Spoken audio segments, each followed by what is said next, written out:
सिंह और आप देख रहे हैं तेजस भारत।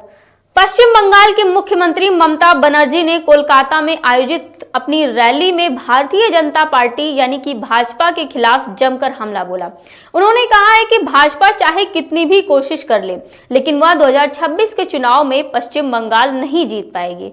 ममता बनर्जी ने इस बात का दावा किया कि आगामी चुनाव में उनकी पार्टी को बड़ी जीत मिलेगी और इसके बाद भाजपा को दिल्ली पर भी अपनी पकड़ खोनी पड़ेगी। बता दें कि सीएम ममता बनर्जी ने कहा है कि बीजेपी अब भारत पर शासन नहीं कर सकती है।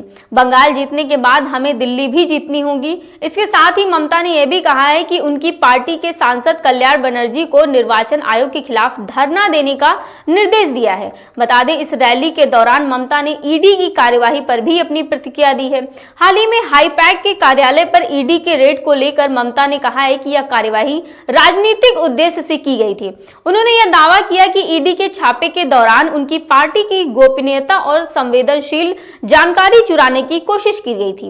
ममता ने इस कार्रवाई को पूरी तरह से गलत ठहराया और कहा है कि उन्होंने टीएमसी के अध्यक्ष के रूप में अपने अधिकारों का पालन किया है। बता दें ममता बनर्जी ने केंद्र सरकार पर भी निशाना साधते हुए आरोप लगाया है कि सरकारी एजेंसियां केंद्र सरकार के इशारों पर काम कर रही हैं।